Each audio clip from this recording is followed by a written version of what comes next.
Panjangnya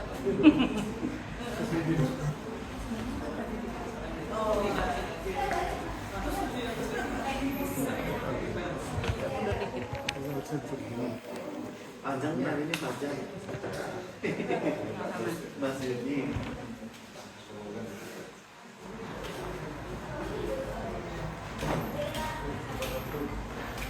Makasih loh ya. Masih stay loh.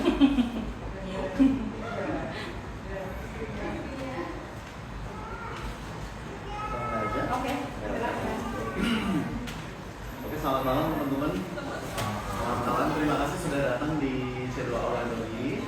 Sedikit perkenalan aja ya soal perpustakaan C2O. Kami ini perpustakaan independen atau swadaya yang sudah berdiri sejak tahun 2008. Dan sampai sekarang kita masih menyediakan tempat-tempat atau ruang-ruang buat para penulis atau mungkin buat para sineas juga, dan juga lebih ke teman-teman yang fokus di seni atau mungkin lebih ke perfilman atau diskusi seperti ini untuk bisa mengadakan showcase buku-bukunya di sini ya.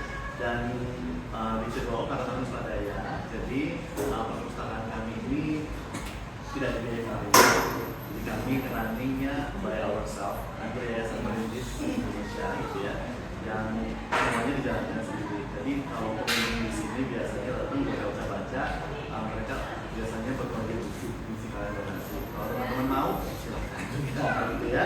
Perkenalkan, saya Satria Pamungkas dan selamat datang di diskusi tentang buku Kiat Menjadi Diktator. Ini buku yang kalau menurut captionnya Margin kiri di postingan Instagramnya, itu adalah buku yang sekarang ini sedang menjadi pembicaraan atau mungkin yang sekarang sedang naik daun gitu, karena nggak tahu kenapa sebenarnya atau mungkin sebenarnya dibilang karena dekat dengan isu-isu politik yang mungkin sekarang terjadi di Indonesia gitu ya.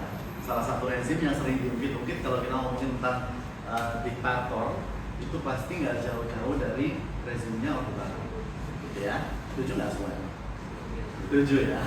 Dibilangnya pasti dekat dengan rezim Orde Baru. Nah yang sekarang kepemimpinan kita yang kedepannya itu karena dekat atau mungkin punya keterlibatan dibilangnya atau mungkin tersebut-sebut namanya ya, menjadi salah satu orang yang ada pada saat rezim itu.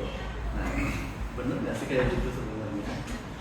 Kurang tahu juga ya. Tapi yang pasti kalau secara universal narasi yang diungkapkan oleh orang-orang biasanya adalah setiap manusia atau setiap orang itu biasanya punya kecenderungan untuk collect yang namanya satu money, kemudian power, kemudian glory. Itu biasanya. Jadi ya narasi yang selalu dibilang adalah once you get the money, you get the power, you earn the respect, dan juga akhirnya kamu bisa berjaya atau glory. Nah kadang-kadang kalau sudah glory ini dikatakan berjaya ya, biasanya punya kecenderungan untuk menjadi seorang diktator. Nah dalam buku ini juga dibahas nih, ketika sudah menjadi seorang diktator, segalanya bisa ditakuti nih, termasuk hukum negara yang dibikin sendiri awalnya, yang sudah ada sebelumnya, itu ditakuti sendiri sampai seenak-enaknya gitu ya. Jadi memang yang namanya money, power, glory itu akhirnya membuat seseorang menjadi semacam kemaruf istilahnya ya, untuk mendapatkan semuanya, mulai dari dukungan, kemudian mulai dari kekayaan pribadi, mulai dari urusan-urusan pribadi juga, yang akhirnya semuanya tujuannya adalah untuk menentukan diri sendiri. Nah di buku ini juga justru malah dikasih kiat-kiatnya nih untuk menjadi seorang diktator. Kalau misalnya tertarik dengan money, power, glory, atau mungkin di dalam bukunya juga ini ada kutipan dari yang dikasih sama Lord Acton ya, power tends to corrupt, absolute power corrupt absolutely, katanya gitu. Kalau tertarik untuk menjadi seorang diktator, buku ini adalah caranya gitu ya, yang ditulis sama Michael Hem. Jadi kita kasih nih cara-caranya kalau misalnya kepingin menjadi seorang diktator dengan tujuannya mungkin tadi saya sudah sebutin, bohong aja.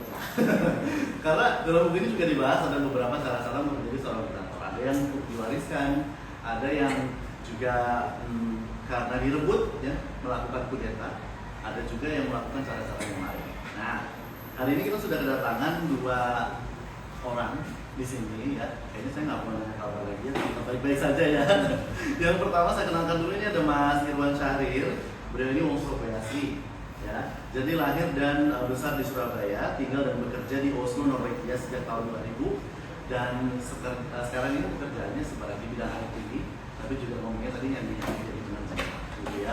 Ini mumpung lagi di Surabaya disuruh sama Kak Ros dari Marsin Kiri buat ngobrol di sini, kita bisa ngomongin buku tentang kiat menjadi diktator. Baik, terus yang kedua ada Mas Heru Heribo, Mas yang tadi kita juga sudah ikuti diskusinya tentang toko buku abadi ya. Ini penulis sudah menulis banyak buku kalau saya lihat ini ya Mas ya. Ada Lamafa, ada kemudian Menuju Rumah Cintamu tahun 2008. Ada Pandaya Sriwijaya ini juga di tahun 2009 dan masih banyak buku lainnya yang sekarang ini lagi menetap di Solo mengurus percetakan dan juga penerbitannya ya, ini ya Mas.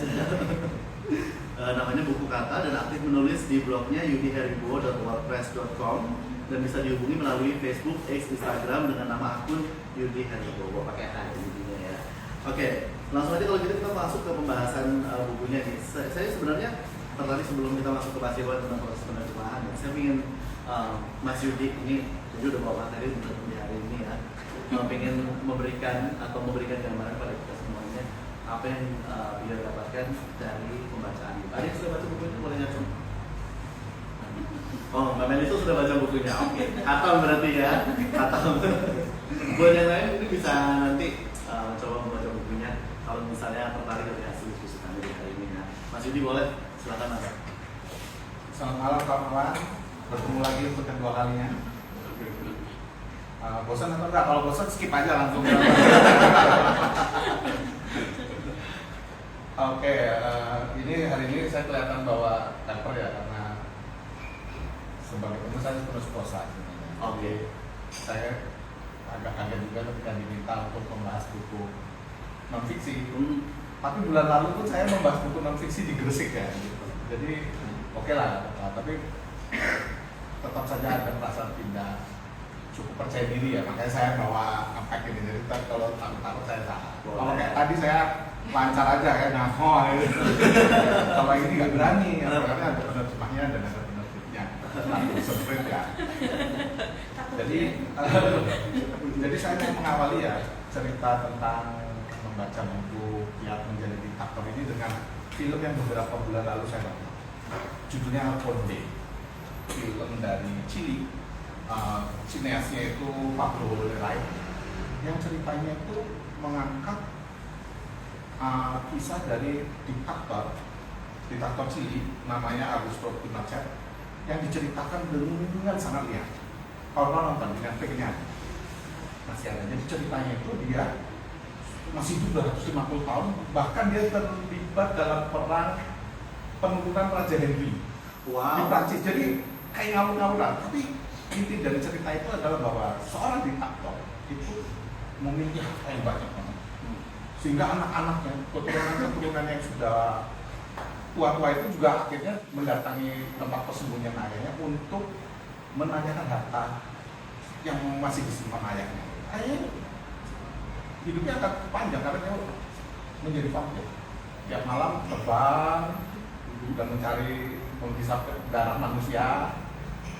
Sebegitu bebasnya orang yang terlukai, karena Sineas ini kan orang asli situ, jadi dia betapa mengerikannya pemerintahan diktator pada masa itu, sehingga Sineas pun bergerak untuk menceritakan, saya malah agak berlebihan ya, tapi itulah upaya-upaya orang yang mungkin sangat marah ya pada masa pemerintahan masa itu.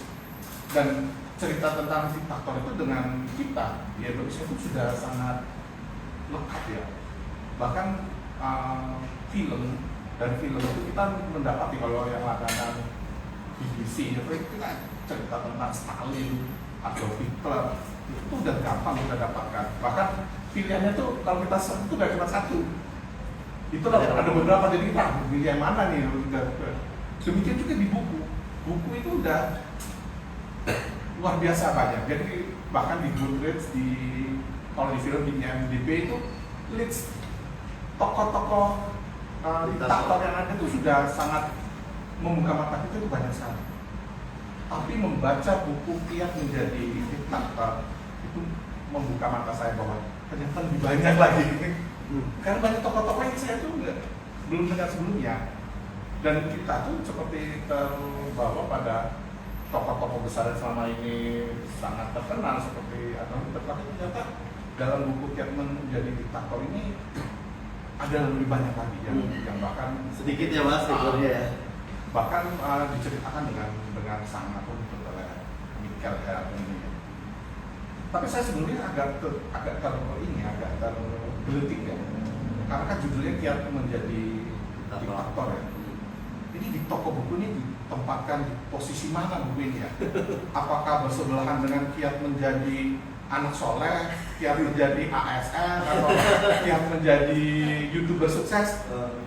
Karena orang-orang yang datang ke Kiat itu kan niatnya memang untuk menjadi YouTuber sukses, menjadi ASN, menjadi anak soleh.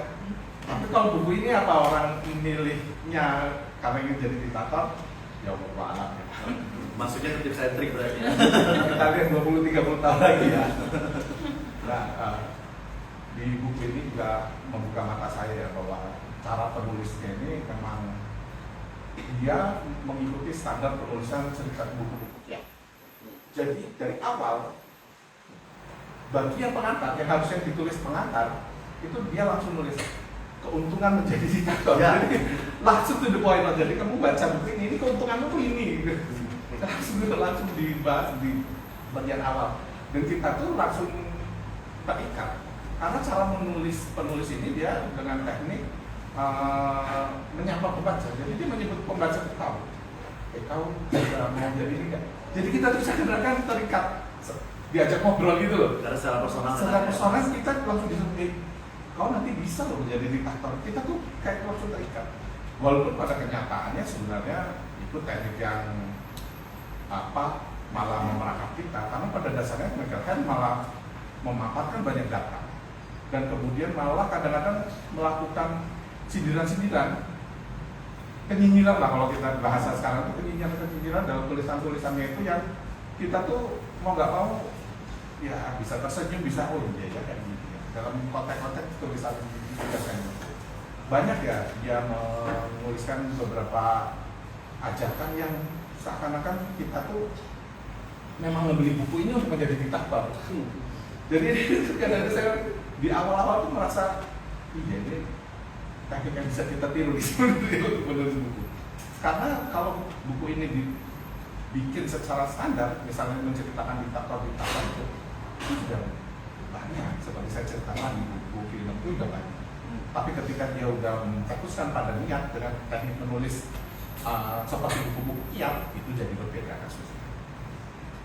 Masuk ke buku, saya mengalami membaca buku itu sedikit mendapatkan banyak cerita yang sebelumnya saya belum ketahui. Misalnya tentang diktator itu kan trennya tuh biasanya kudeta, bahkan kudeta berdarah.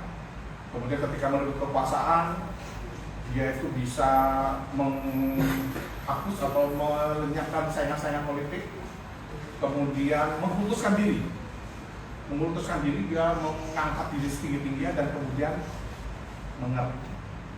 kekayaan. Itu 4 tanda diktator. Yang dalam hal ini tiba-tiba Michael Herr ini menceritakan banyak hal yang ternyata nggak cuma seperti itu. Ada kasus satu yaitu tentang Valentin Strauser yang jadi diktator itu karena kabar burung. Jadi dia itu sebenarnya seorang tentara yang diutus untuk mengamankan satu daerah, mana kalau nggak salah. Ini di negara Afrika Barat, Lorenzen ya kalau nggak salah ya. Itu tuh dia cuma mengamankan itu. Sampai di kota itu para prajuritnya curhat, wah gaji 3 bulan nih saya nih.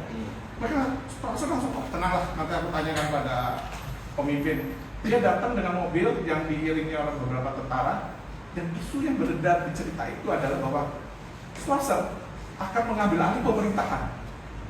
Karena perjalanannya panjang, isu itu sampai dulu di pemimpinnya di Frankfurt itu, dan kemudian ketika Strauser sampai dalam cerita buku ini si pemimpinnya sampai itu ngomong ya, dia itu sedang habis mandi dan tiba-tiba menyerahkan begitu saja tampuk pimpinan. Sesederhana itu. Yaitu kalau namanya rezeki ya, nggak akan kemana ya, jadi diktator aja. Umurnya baru 25 tahun. Baru jadi 25 tahun itu yang mengajukan, dia baru 25 tahun dan prestasinya itu ditulis sebagai jago dansa saja.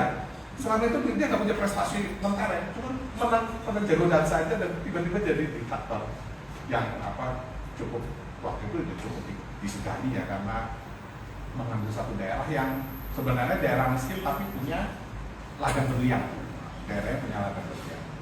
Nah, di buku ini cerita-cerita kayak pembalikan dari pakem-pakem itu banyak terjadi di sini. Penulisnya secara teratur, secara berurutan itu sudah mengonsep buku ini itu akan dijadikan seperti buku-buku kiat sebagaimana ada ya. Jadi dia dari awal sudah nulis misalnya kayak gini, cara menjadi diktator bab 1, cara mempertahankan kekuasaan, perluas dirimu, cara menjadi kaya. Itu dia urut-urutkan, dan kalau ganti itu misalnya dengan kiat menjadi apa, itu masuk semua. Kiat menjadi aset, struktur buku itu bisa seperti itu. Jadi dia ngambil copy paste dari kiat menjadi apa dan tempatkan itu. Namun menurut saya ini hebatnya Mikael ya, walaupun dia tuh menulisnya itu dengan seperti kayak orang bercerita. Jadi kadang-kadang ada tokoh-tokoh yang diceritakan kayak semblau. Buat orang yang dalam artian tidak terlalu mengikuti isu-isu internasional, mungkin kita akan, aduh ini siapa lagi, dari mana ini? Kita akan bertanya seperti itu dan cepat-cepat browsing biasanya gitu. Dan itu kadang-kadang membuat, menurut saya agak terganggu ya, saya kok ini cepat-cepatan banget tokoh yang muncul gitu. Tapi itulah yang membuat buku ini jadi seperti kayak obrolan, karena konsep dia itu memang dia nggak akan menuliskan ketika mengajukan tokoh ini dia akan menceritakan dari awal gitu, enggak. Memang ada beberapa yang dia ceritakan, ada beberapa tokoh yang dia ceritakan cukup lengkap, tapi sebagian yang lain dan lebih banyak yang tidak diceritakan dengan lengkap. Itu teknik penulisan Mikael ya. Petualangannya saya dalam membaca buku ini juga kemudian mendapati saya bahwa ada satu cerita, beberapa cerita yang saya cukup suka, karena di antara daftar panjang cerita yang ditulis Mikael ini, dia tuh mengangkat bagian yang saya pikir cukup mind blowing, yaitu tentang kelulusan diri. Untungnya apa? Karena mungkin kita tuh nggak sampai ada di titik itu ya. Kita punya 7 presiden yang nggak sampai di titik senarsis itu ya. Ternyata ada loh di luar negeri itu narsis orang kira-kira loh. Ada satu presiden, atau daerah mana saya agak lupa. Dia tuh membuat poster dan menempel di gedung-gedung pemerintahan sampai bertahun-tahun. Bahkan ada yang membuat patung itu besar-besar dan di setiap kabupaten itu dia bikin patung. Itu kita biasanya menyangka satu patung besar, satu aja di kota. Ya. Ini ada di setiap kota, bayangkan. Jadi ketika ada pemberontakan saat waktunya menjatuhkan patung, itu setiap kota bisa membuka patung kalau sebab diktator itu gagal. Dan itu terjadi ya. Pembunuhan yang lebih paling mind blowing itu adalah karena mengikuti kata-kata Marxis bahwa agama adalah candu. Maka para diktator ini sadar bahwa orang yang harus mengikuti dia harus kecanduan. Ya. Dan dia kemudian memposisikan sebagai Tuhan. Itu yang mind-blowing. Jadi ada beberapa patung yang langsung Tuhan dan si A. Semua masalah akan diselesaikan Tuhan dan si A. Itu terjadi di luar, dan itu berulang-ulang. Dan nggak cuma terjadi di satu titik, satu kota dan satu negara, tapi terjadi di mana-mana. Karena konsep itu ternyata memang yang paling ampuh ketika membuat penduduk itu merasa kecanduan. Yang paling gila mungkin ya di Korea Utara ya. Bagaimana Korea Utara itu nggak cuma mengkultuskan diri sedemikian rupa, tapi menutup semua informasi dari luar, sehingga orang itu tidak terbuka informasinya. Sehingga dia tahu cuma itu.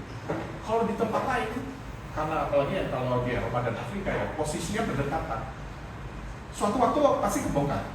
Ya. Suatu waktu pasti kebongkar. Tapi kalau begitu di Korea Utara itu kenapa bisa bertahan sampai 3 generasi? 3 presiden itu kan turun-temurun dan yang ketiga ini. Itu masyarakat masih seperti itu. Karena mereka menutup semua akses informasi masuk. Pengkultusannya. Yang juga menarik karena posisi saya sebagai penulis adalah bahwa diktator dituntut untuk menulis.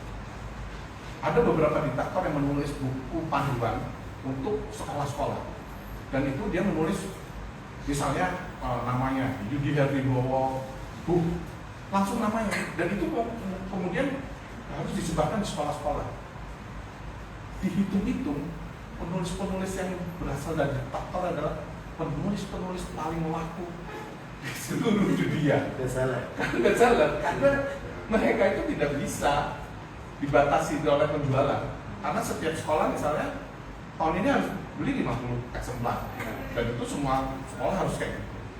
Coba sekarang kan tidak terjadi hal-hal seperti itu ya, makanya tokoh-tokoh diktator ini dituntut untuk menulis. Walaupun sebenarnya saya sempat mengerti bahwa memang ada diktator-diktator yang memang menulis. Salah satunya Gaddafi dan Saddam Hussein.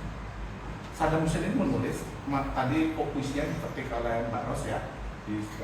Tapi saya punya bukunya, judulnya Tarian Langit, terbitan Jala Sutra. Itu sudah diterjemahkan. Diterbitkan saat beberapa bulan setelahnya dieksekusi. Itu kisah-kisah tentang diktator-diktator yang menurut saya menarik di buku ini ya.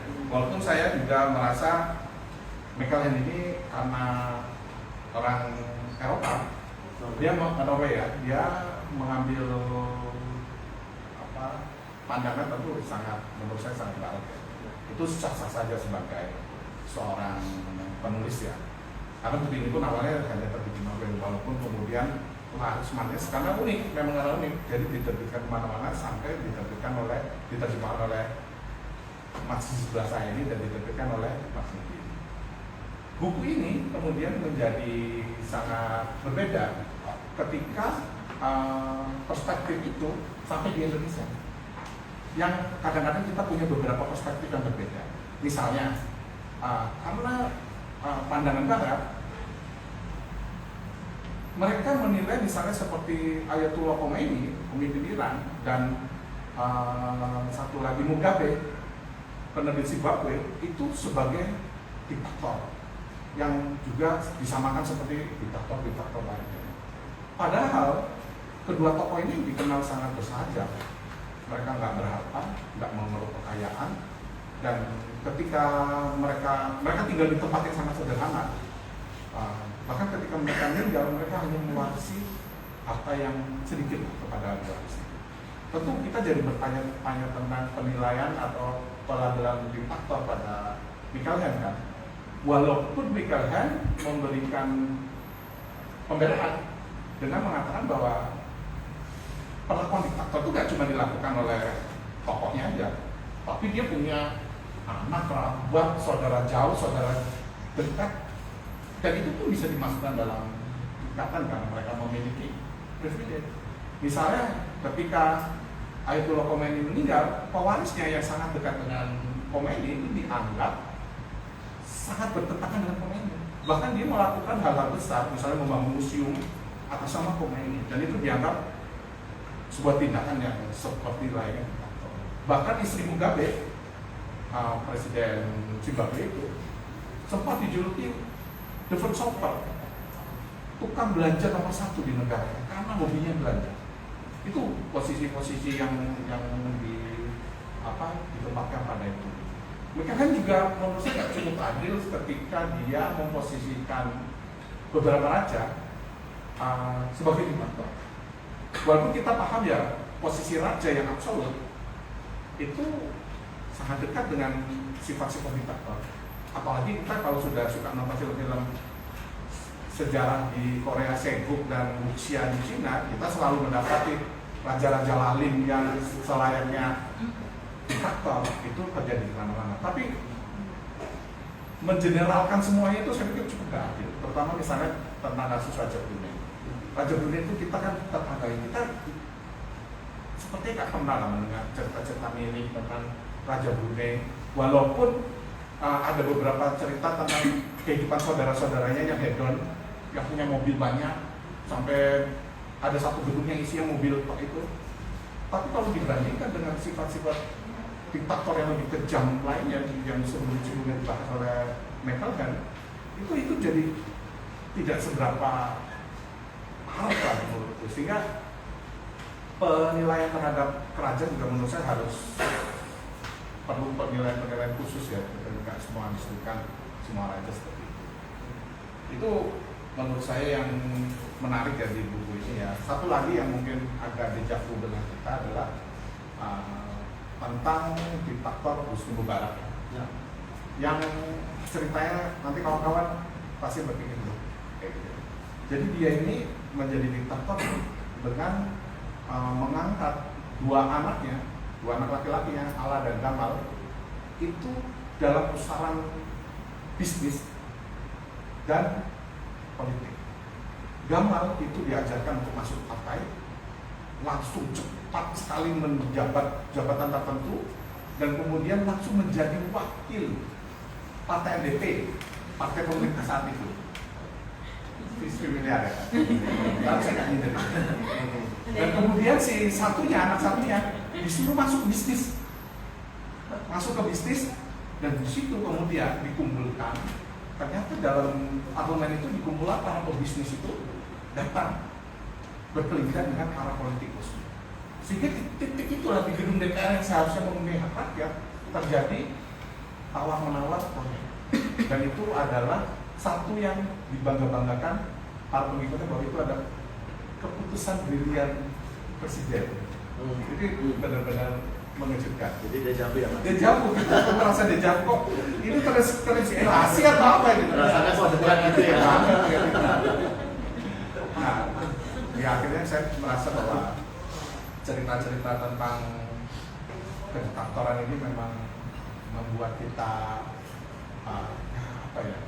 nggak bisa apa-apa lagi ya, karena kejadiannya sudah berulang kali terjadi, berkali-kali di banyak negara, dan beberapanya sangat panjang.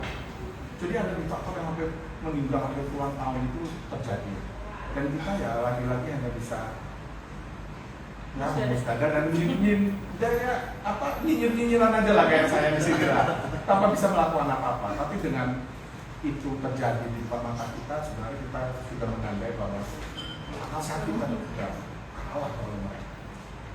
Itu dari saya, dari pengantarnya nanti kita lanjutkan. Baik, menarik yang diucapkan sama Mas Yudi tadi ini menggelitik saya, karena Mas Yudi tadi ngomong karena ini yang nulis orang Barat, maka ini terkesan akan Eropa gitu ya, maksudnya kayak orang Barat gitu ya.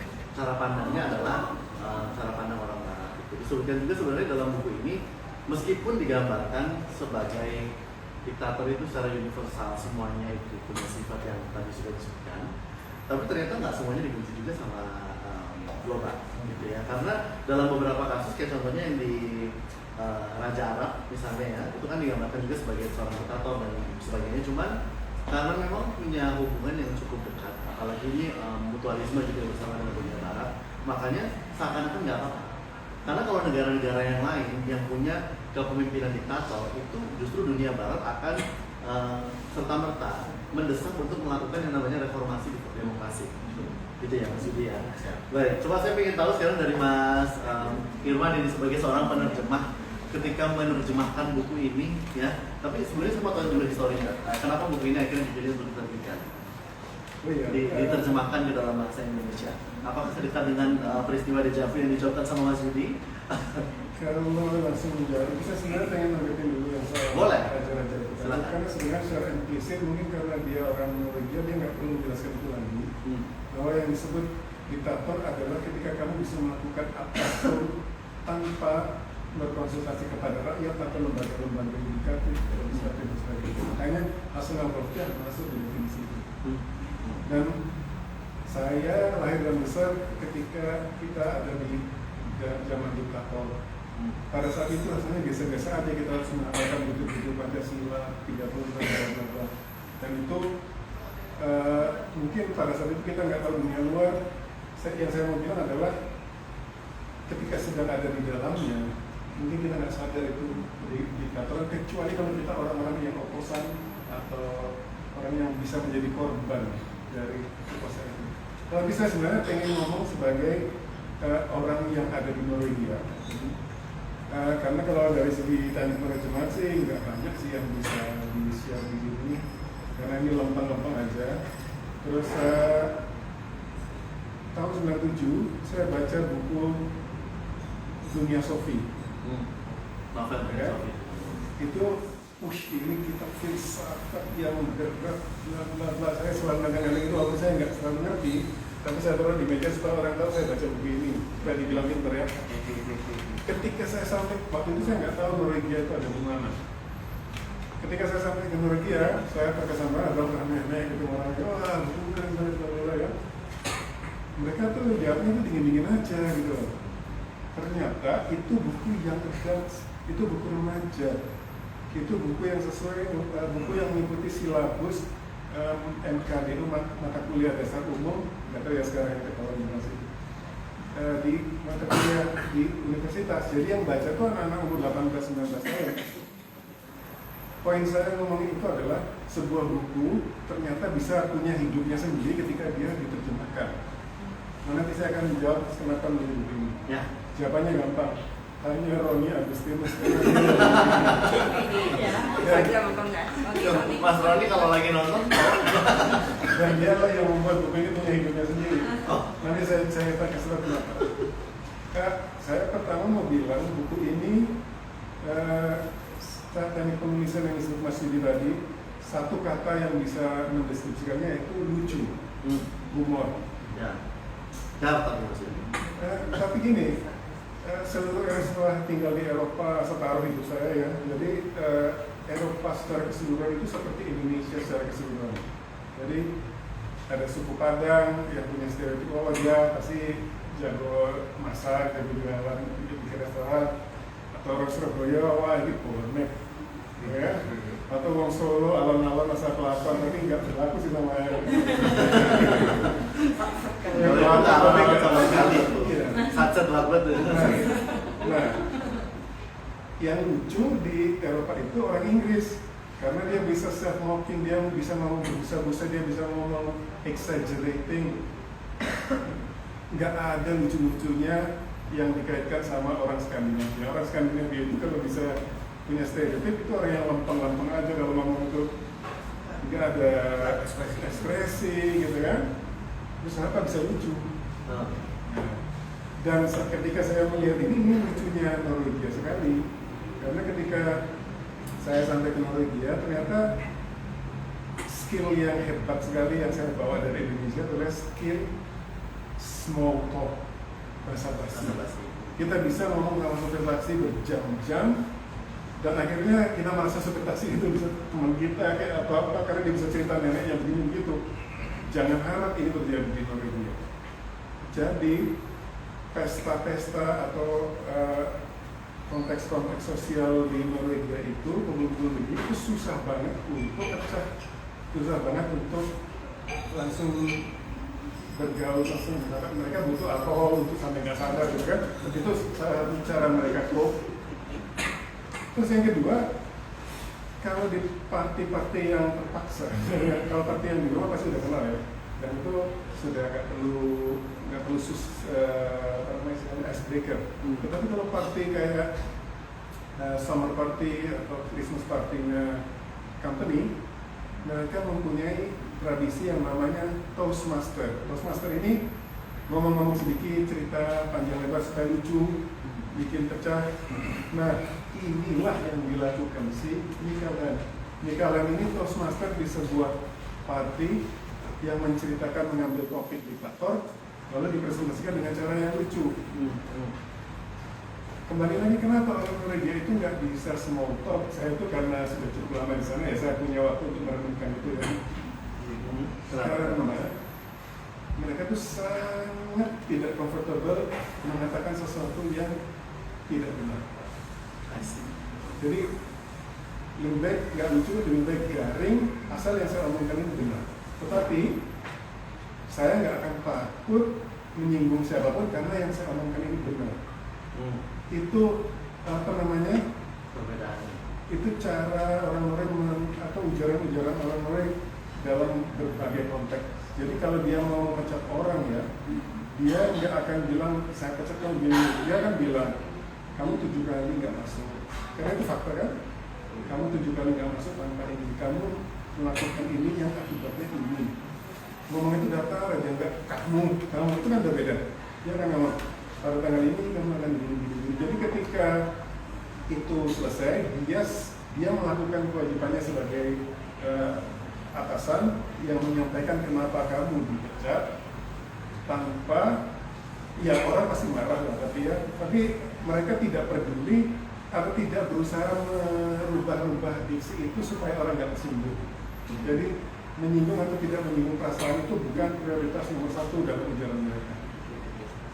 Jadi ketika melakukan ini, mereka senang banget nyebut fakta-fakta. Jadi buku ini penuh dengan fakta-fakta yang dibilang Mas Yudis, tapi fakta itu karena saking sebagai fakta saja, itu sesuatu yang unthinkable di Norwegia. Kok bisa sih ada seorang diktator yang, jadi dia bilang gini, kalau kamu jadi diktator, salah satu keuntungannya adalah kamu bisa menciptakan aturan yang aneh-aneh, karena seluruh rakyatmu akan melakukannya. Contohnya jangan main drum di siang hari di hari kerja.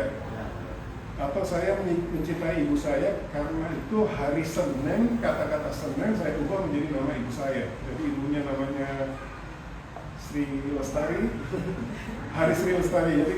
Jadi kita kerja dari hari Sri Lestari sampai hari Sabtu, kayak gitu. Ini disebutkan begitu saja di pesta-pesta Norwegia sudah lucu, karena ini nggak mungkin terjadi di Norwegia. Implisitnya seperti itu, lucunya itu di situ. Nah, terus kenapa judulnya kayak gini? Ini kan berarti dia bohong. Kenapa? Karena ini judulnya nggak sesuai sama judul asli. Apa judul asli apa? Ini pilihan Mas Roy Agustinus. Jadi sebenarnya judulnya apa? Judulnya itu Kansya Yakan di Diktator. Artinya mungkin saya bisa jadi seorang diktator. Oh, karena itu mengindikasikan sebuah harapan. Enggak, sebuah ironi. Oke.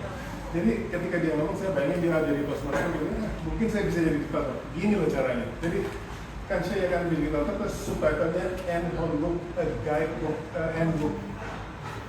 Jadi di situ aja udah, oh lucunya di situ. Tetapi dia tidak melakukan statement otoritatif bahwa ini adalah kiat menjadi diktator. Jadi saat ketika naskah udah jadi, Roni bilang, wah judulnya bisa apa kan? Kayaknya kalau judulnya asli bahasa seperti itu. Seperti yang Mas Yudi bilang tadi, ini supaya bisa menarik, mau ditaruh di rak mana? Mau taruh di self help aja, kiat menjadi diktator. Dan itu menurut saya keputusan yang bagus, karena buku ini hidupnya di Indonesia akan menjadi hidupnya sendiri, pisahkan dari apa yang terjadi di Norwegia. Jadi kayak gitu, itu jawaban kenapa milih buku ini, karena Roni suka sekali buku-buku yang seperti ini. Dalam itu tahun 2022 ya, Roni bilang cepetan dan suruh 2024. Mendekati soalnya ya. Jadi muncul duluan ini bukunya ya. Yeah. Tapi menarik juga yang dibilang sama Mas Irwan tadi ya, karena ini terbitnya di Norwegia gitu ya. Tapi kalau misalnya memang judulnya bukan itu dan bukan kiat-kiat ya, tapi menurut Mas Yudi tadi isinya sangat gaya tulisan kiat-kiat gitu ya. Di sastra ada upaya-upaya mulai tahun 2000 tahun sebelumnya itu memang ada upaya-upaya penulisan prosa ngambil teknik dari penulisan buku yang menang DKJ kemarin judulnya berat. Itu sebenarnya judulnya adalah bagaimana mengurangi rasa berat badan istilahnya. Dan buku itu fiksi, pemenang DKJ juara 1 ya, kalau juara 1 atau juara 2 ya. Dan kemasannya juga seperti ini, tapi fiksi. Tapi model tulisannya kayak non fiksi. Jadi harus yang dilakukan untuk mengurangi berat badan gitu.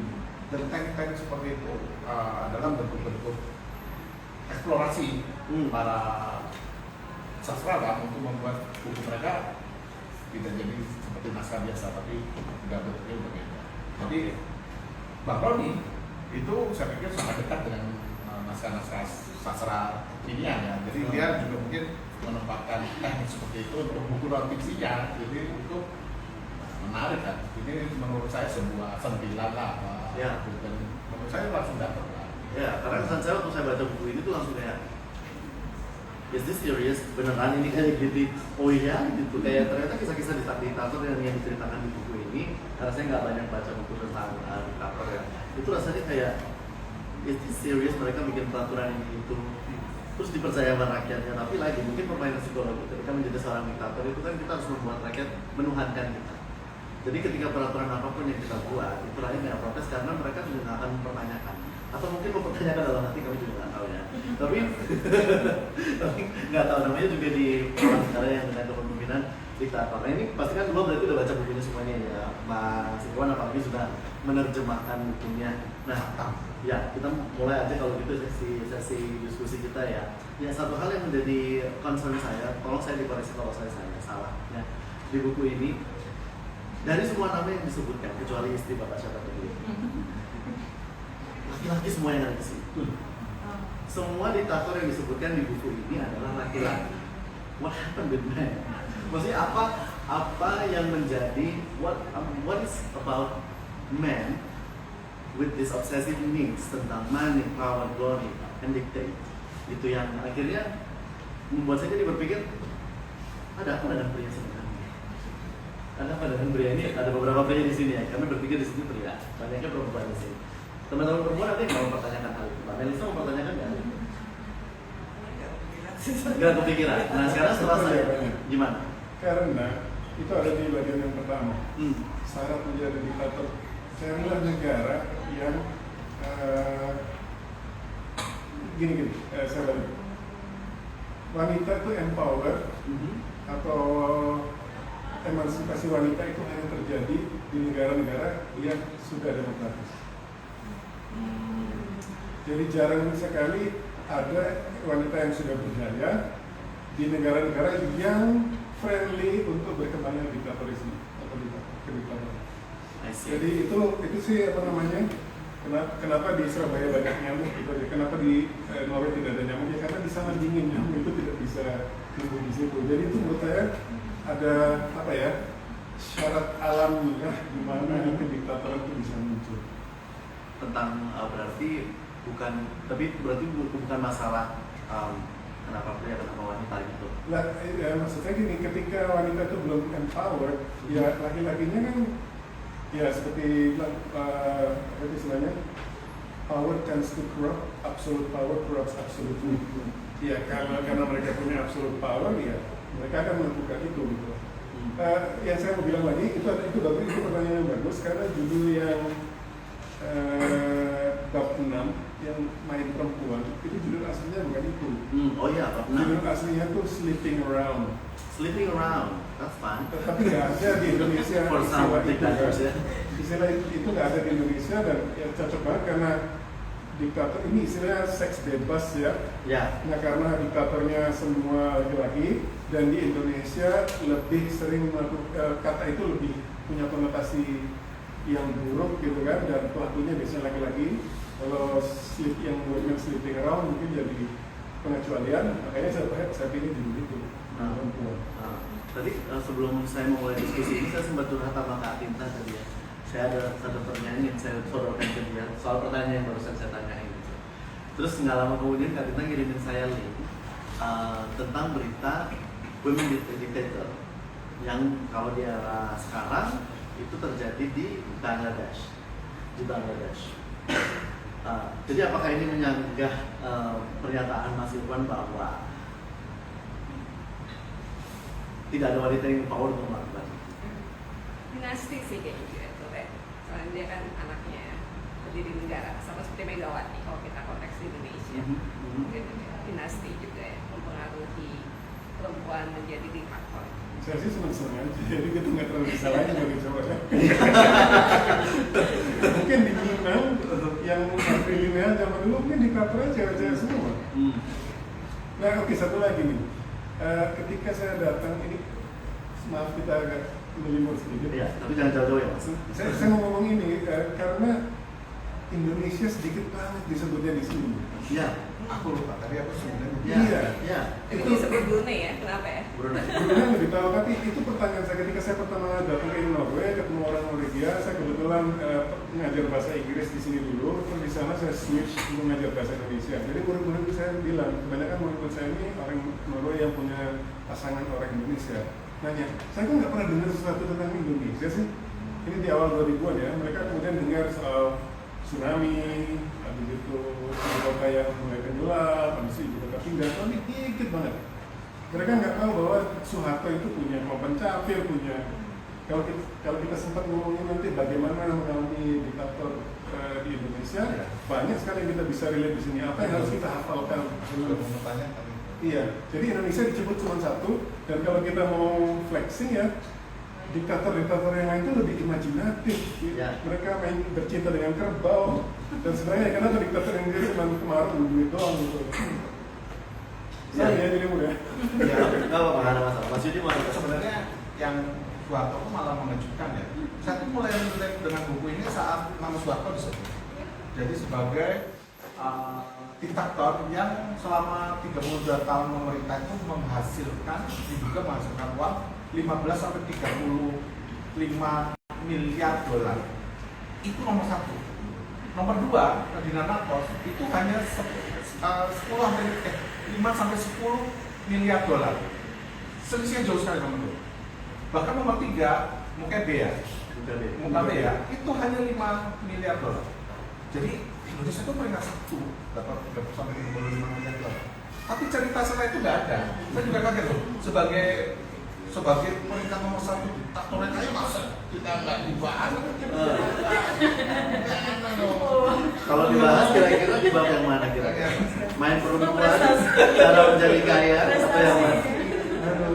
Ya, kalau dengan penjelasan Mas Irfan tentang cara negara menulis ini sama seperti saat mereka melawan Parti dan Jogja seperti itu, mereka sah-sah saja karena apalagi dengan penjelasan tahun 2000 aja data cerita tentang Indonesia kan sangat sedikit. Mereka mungkin agak kesulitan mencari data tentang Indonesia.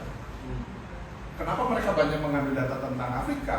Karena relasi antara Eropa dan Afrika itu sangat dekat. Bahkan banyak negara-negara yang secara jelas sampai tahun 1950-an masih ada di Afrika, masa kayak Prancis, Spanyol gitu.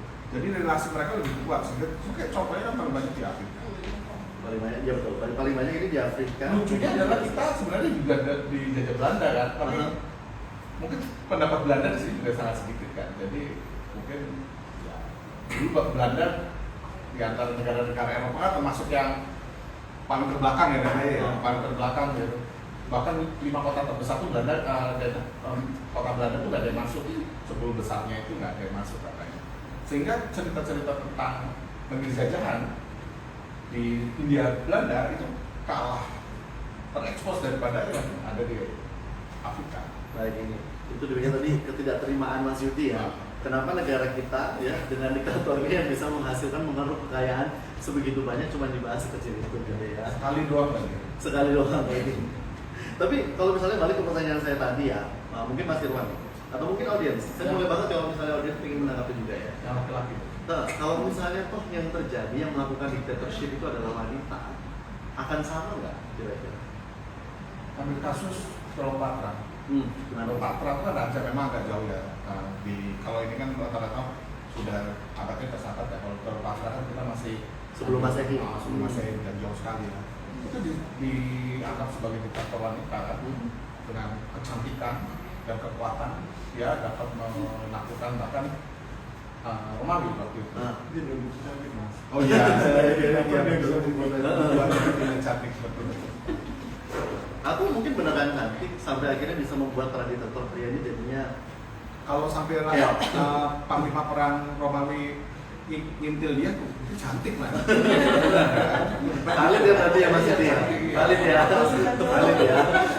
Jenderal loh, jenderal. Khalid berarti ya? Terus apa yang terjadi Mas? Ya memang saya tuh merasa beberapa ambisi itu laki-laki itu lebih punya itu. Keberanian mungkin lebih punya, walaupun saya enggak. Bukan lebih punya, mungkin lebih nemen Mas. Lebih nekat lah, jalannya lebih nekat lah. Kan banyak meme-meme yang menyebar tentang pekerja-pekerja laki-laki yang sangat nekat. Misalnya dia lagi benerin AC, dia cuma pakai tongkat sekali dan memenya itu tulis mengapa laki-laki lebih cepat mati gitu. Karena kenekatan itu, dan itu sifat yang nekat kan. Mungkin perempuan akan ketika akan melakukan kudeta dia akan berpikir satunya anak. Laki-laki harus maju ya, dan sifat seperti itu ya kita juga langsung mempertanyakan kenapa laki-laki. Iya. Itu pertama kali yang muncul ketika saya selesai baca buku ini. Tapi semua gitu. Kayak gitu. Sebenarnya pertanyaanmu harus lebih merenung karena walaupun para penyebab utamanya laki-laki, yang dikorbankan lebih banyak itu perempuannya, istri-istrinya. Misalnya kasus Henry Ford itu yang ini, dan kemudian Mugabe yang tadi saya ceritakan, itu kan istrinya yang kemudian dibully kan istrinya. Tapi beda cerita sama Marcos. Istrinya justru jadi semacam apa ya istilahnya, biang gosipnya. Iya, dia kan yang menggosipkan Gaddafi adalah gay. Ya. Di buku ini diceritakan seperti itu. Ada yang mau tanya? Ya silakan Mas. Ngobrol Boleh aja. mau nanya, silakan. Atau menanggapi, Mama Elisa mungkin pandangannya gimana setelah membaca buku ini dan mengikuti separuh diskusi kita ini? Sebenarnya saya baca buku ini sudah setahun lalu, jadi udah lupa sih banyak yang lupa. Cuman ini kan bukunya sangat padat dan tadi saya setuju karena suatu cuma di-mention sekali doang. Sementara Terima nggak di-mention sekali doang? Kenapa? Terima nggak di-mention sekali Ya doang? sebenarnya nggak terima karena seingat saya jadi kesan yang nempel di kepala itu Marcos itu disebut beberapa kali seingat saya. Ya. Sedangkan suatu cuma sekali aja. Betul. Padahal yang pakai satu siapa gitu. Ya ada rasa seperti itu. Terus apalagi ya? Kalau soal perempuan dan laki-laki, jujur saja saya nggak kepikiran ya karena mungkin apa ya? Agak sulit juga menjelaskannya.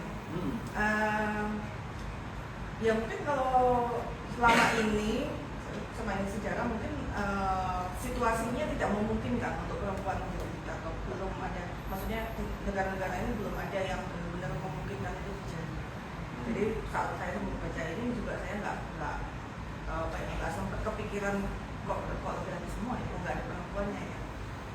Kalau jawaban saya seperti cara nikahnya, kan? Karena perempuan itu Lebih pintar. jadi di bab 9 itu jauh lebih menguntungkan menjadi kerabat diktator daripada menjadi diktator itu sendiri. Karena you get all the benefit without the work. Ya, karena di background tapi dia mendapatkan semua keuntungannya. Daripada susah-susah menjadi kamu jadi first shopper aja atau first lady kan, Ya.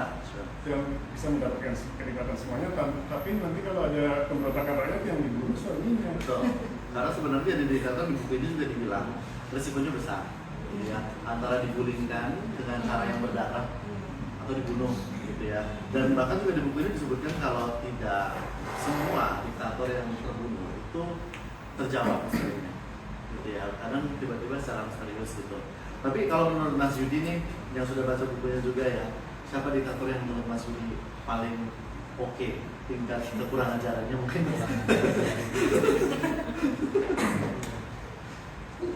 Nah, saya harus pikir itu ada beberapa yang saya pikir agak berlebihan ya.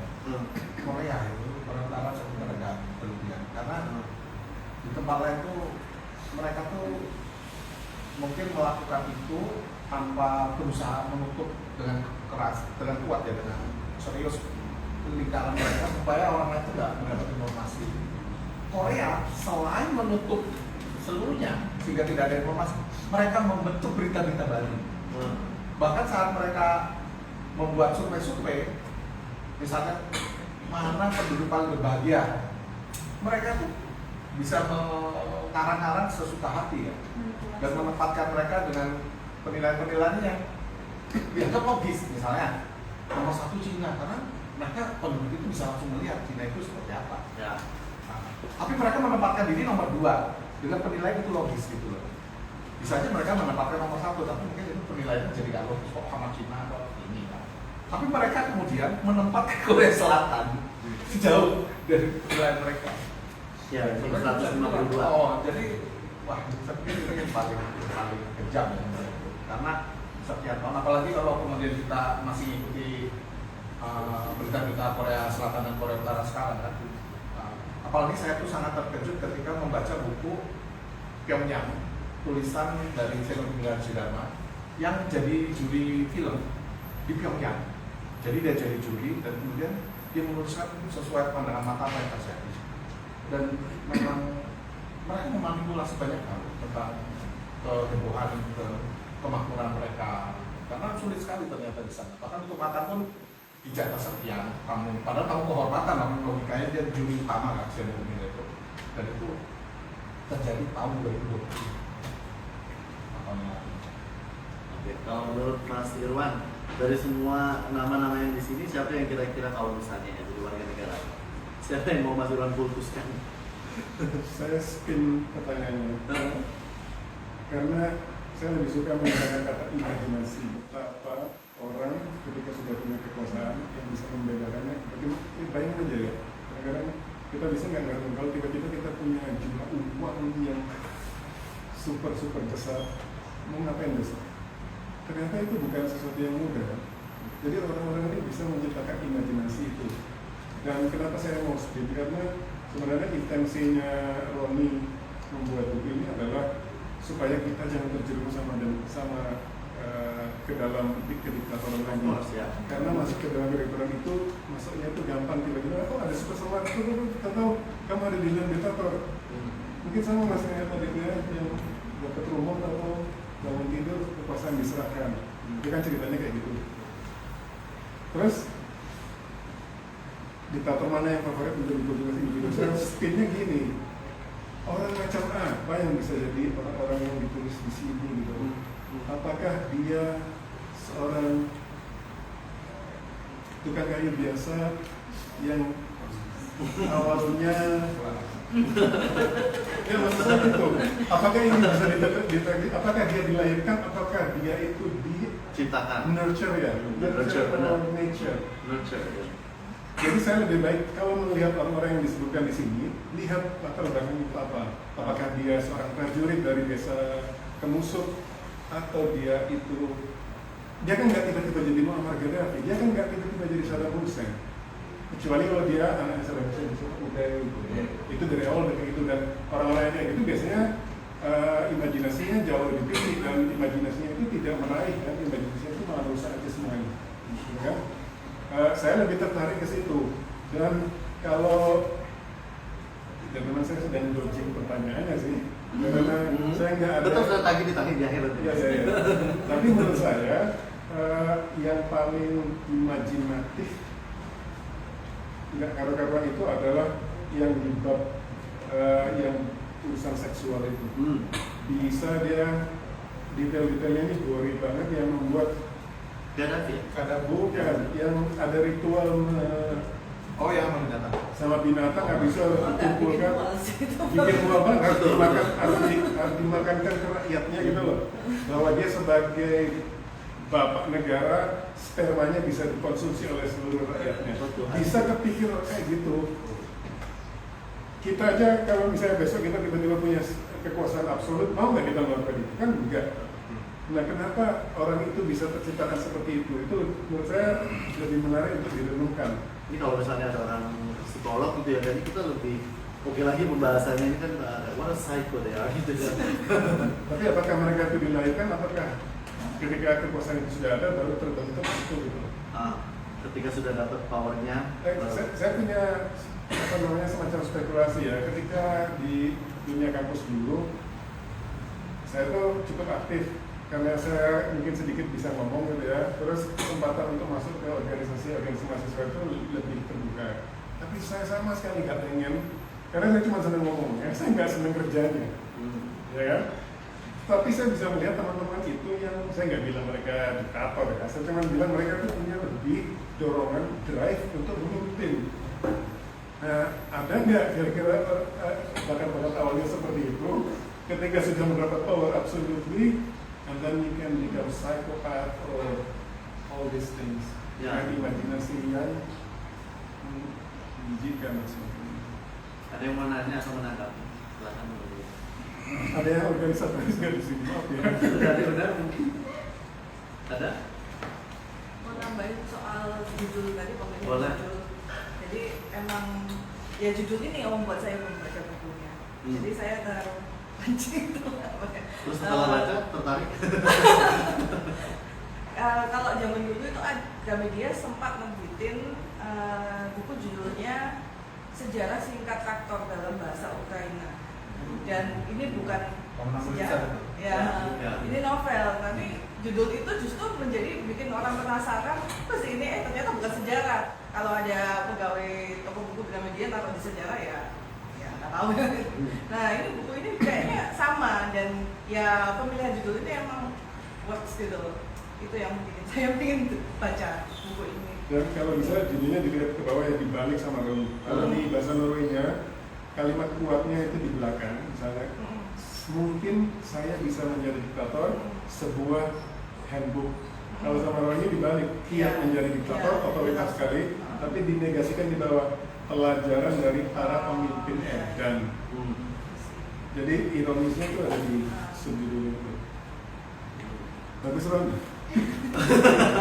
Masa Mas Rani berarti ini ya, bukunya sukses dan sekarang lagi banyak dicari orang ya Mas, bukunya lagi banyak ingin dibaca sama orang nih. Tapi dari buku ini ya, banyak sekali disebutkan kiat-kiat atau cara-cara menjadi diktator. Salah satunya adalah mendapat dukungan media dan juga militer.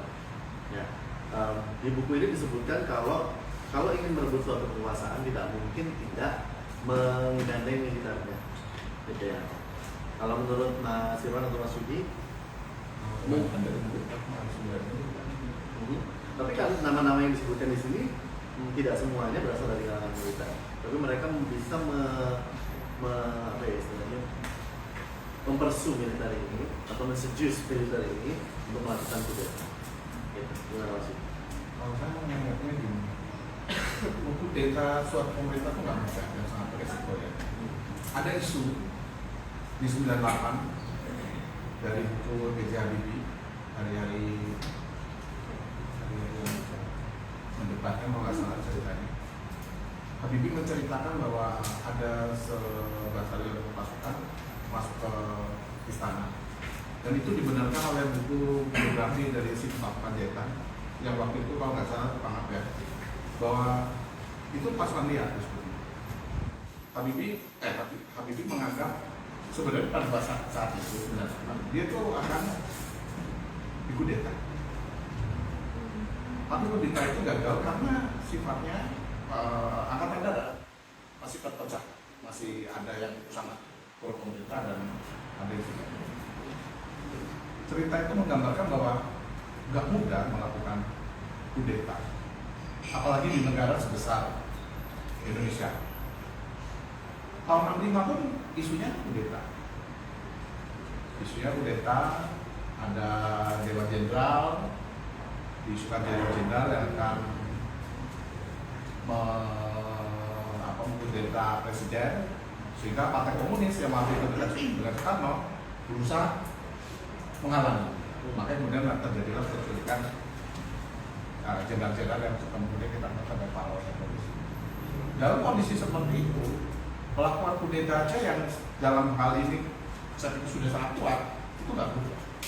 Sehingga ketika orang-orang bisa melakukan kudeta, orang biasa yang tadi ditanyakan, itu dia harus melalui proses-proses yang saya pikir mungkin nggak bisa harus dalam posisi sendirian. Ya. Dia harus kata-kata mungkin sudah punya bekal, berdekatan dengan militer atau apa. Karena memang yang megang itu militer. Beberapa kasus yang terjadi di sini militer semua, hampir semua militer. Kadhafi militer, Saddam Hussein militer, kan militer semua. Dan itu mereka saja melakukan itu. Karena dalam posisi militer pun itu bukan sesuatu yang mudah, apalagi orang awam biasa. Oke, kalau Mas Irwan? Kalau saya sering nonton film Crime ya. Crime. Kejahatan itu terjadi ketika ada motivasi dan kesempatan. Bang Nafis itu kalau dia ngomong. Bang Nafis itu. Kalau di Indonesia waspadalah. Oh iya. Oke deh. Saya rasa itu ada kebenarannya. Jadi ketika itu terjadi, misalnya tahun 65 ya, ada perang anti komunisme Amerika. Kan ada disebutkan bahwa ada bantuan luar tahun sekian, kalau kamu ingin memerangi kapitalisme, bicara dengan Rusia, dan sebaliknya ke USA, dan itu kan yang terjadi. Dan dia kebetulan prajurit, gitu kan. Jadi kita tidak bisa membuat aturan begini, maka jadinya begitu. Kita bisanya menganalisa ketika sudah terjadi. Oh, karena dia bisa memegang kita dan sebagainya. Kalau disebutkan sebagai kiat-kiat di sini itu kan sarkastiknya gitu loh. Kuasai militer dan menguasai militer itu kan tidak serta-merta begitu saja. Jadi kembali lagi bahwa yang berhasil di sini kebetulan kesempatannya ada, dan salah satu bentuk kesempatan dan motivasi yang bertahan itu adalah kekuatan militer yang bisa mereka gunakan. Jadi gitu. Sejauh mana sampai diskusi kita ini saya ingin ngacung tangan ya, yang jadinya tertarik buat baca buku. Siapa? 1, 2 orang aja yang jadi tertarik ingin baca buku ini. Sebenarnya kenapa? Takut dari diktator. Takut tergoda. Kalau kalian jadi diktator itu artinya begini berhasil. Baik, kalau Mbak Melisa yang mungkin, karena ini yang sudah baca semua Mbak Melisa ya, saya pengen tanya Mbak Melisa, bab yang paling disuka yang mana? Bukan disuka sih, paling yang mengesankan lah. Sulit pertanyaannya. Itu juga udah bagus. Sepertinya secara keseluruhan, ya apa ya, emang buku ini kan kayak ya lucu, maksudnya menghibur, tapi bikin agak nervous juga gitu loh, karena kita sebagai spektator aja kan ya, emang apa namanya, emang sarkas aja, bukan buku yang beneran. Tapi begitu kita membaca, apalagi yang bab main perempuan itu agak-agak ya, selain bikin mual, terus juga bisa ya seperti itu ya, jadi bikin apa namanya, bikin tercengang gitu. Ya, jadi mengesankannya itu mungkin bikin mual dan tercengang gitu, jadi bukan yang wow gimana. Ini kalau orang Jawa bilang ketenggengan bahasanya. Saya waktu baca buku ini di part yang itu juga, hah? Gila. Respon saya begitu pertamanya gitu ya. Tapi dari semua cerita yang ada di buku ini juga kiat-kiatnya kan dibeberin satu persatu ya, ada cara menjadi kaya, tapi juga disebutkan bagaimana kita harus berhenti pada saat yang tepat. Nah, Soal apa yang gimana? Soal Tuhan. Iya, sebenarnya memang kalau kita mau mengkaitkan dengan negara kita gitu ya Mas. Mari kita berbicara. Let's go. Ayo, coba kalau kita kaitkan dengan negara kita, Mas Irfan. Mas Irfan dulu deh, karena Mas Irfan yang nonton itu ya. Gimana Mas? Jadi saya nggak tahu di sini yang remaja tahun 90-an kan mungkin saya sendiri ya. Oh, enggak. Ya kan? Jadi ketika saya lahir, nenek saya yang hidup di zaman Belanda, saya nggak bisa membayangkan gimana hidup di zaman kekuasaan Belanda, gitu kan? Dan mungkin generasi-generasi yang lebih muda dari saya nggak bisa membayangkan tinggal di kediktatoran, gitu. Jadi mungkin ini menarik untuk dibaca, karena walaupun nggak ada Indonesianya ya. Tapi yang seperti saya bilang tadi, kita bisa melihat kecenderungan pemimpin atau kecenderungan sebuah negara mulai dari biasa-biasa sampai di ambang diktator. Saya mau cerita sedikit aja kalau gitu, karena nggak ada di buku ini. Zaman dahulu itu, sebelum saya ulang tahun, sehari sebelumnya seluruh anak-anak sekolah harus nonton film G30 SPKI. Ya ampun, berarti baru ulang tahun ya Mas, happy birthday. Oh iya, colongan ya, sorry. Maka jadi itu karena saya mengaitkannya itu, dan saya mengaitkannya dengan kesaktian Pancasila coba. Terus. Nah iya, dan saya dulu waktu SD, SMP, SMA itu sering disuruh ikut cerdas cermat, kadang-kadang IPA dan sebagainya. Tetapi ada juga cerdas tangkas T4. Jadi anak-anak itu kalau kita baru tahu, saya baru tahu istilahnya di kemudian hari brainwashing itu tuh kayak gitu. Dan nggak sadar. Kita juga. Mas Yudi juga. Jadi waktu saya SMP, saya tuh bersekolah di Pusat Negara di Bali. Waktu itu, ini lanjutin cerita Mas Irfan ya.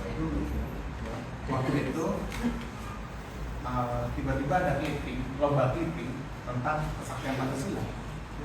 Tahu nggak, saya tuh mewakili sekolah. Waktu itu ada lomba atlet. Saya dari Jepang SMP kelas 3 dikirim ke Jakarta sendirian. Untuk apa? Untuk itu. Reduksi gitu. Jadi datang ke rumah Ahmad Yani, di situ diceritakan kayak gini. Datang ke museum Buaya, dan kemudian diceritakan cerita-cerita yang dulu sih yakin banget ya bahwa bangga ya, karena juara 2 akhirnya. Nah, Pulang dengan bangga. Dan kemudian baru menjadi upaya-upaya orde baru untuk merevolusi kita ya. tapi waktu itu nggak rasakan. Nggak terasa, karena masih kecil kan, masih SMP. Merasa berprestasi. Masa berprestasi. Mana bisa Sampai ngapain ketika itu? sekolah penapatan kelas 3 dan mau ke SMA itu, saya itu disebut sebagai karena itu tingkat nasional kan, tidak banyak sekolah dari daerah di Kupang, Nusa Tenggara Timur juara 2 tingkat nasional, dan itu semua provinsi loh. Dari tingkat SMP, SMA itu didatangkan semua ke Jakarta.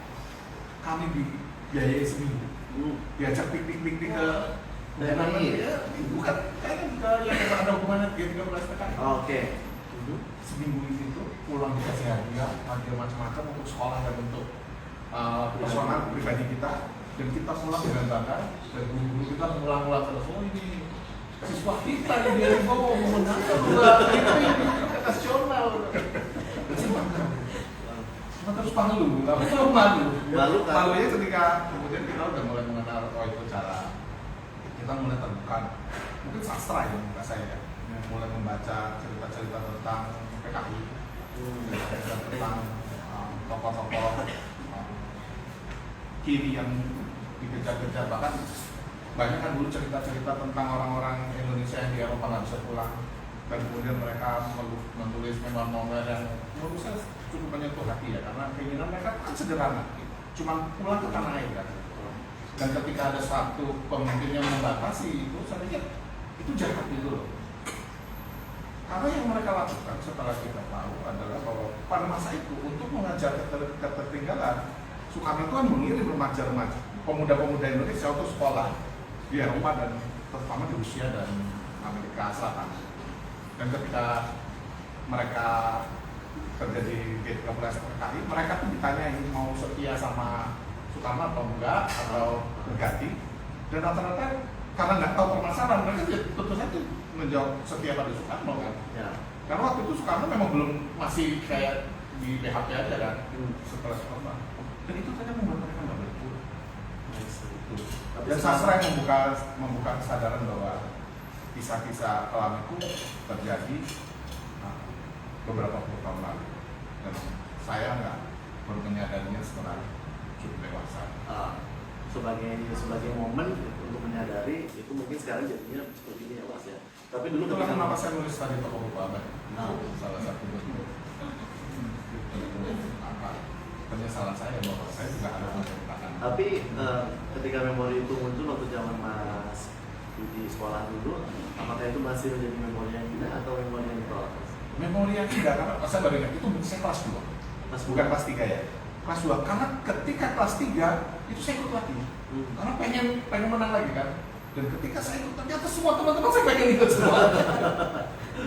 Jadi kami rebutan koran kan, koran terbatas kan. Kan rebutan koran saya semua jadi ikut ya. Karena dulu cuma orang TV kan males kan.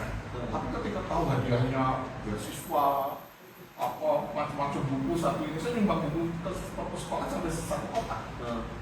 Dan itu ternyata membuat semua teman-teman saya ikut lomba itu. Baik.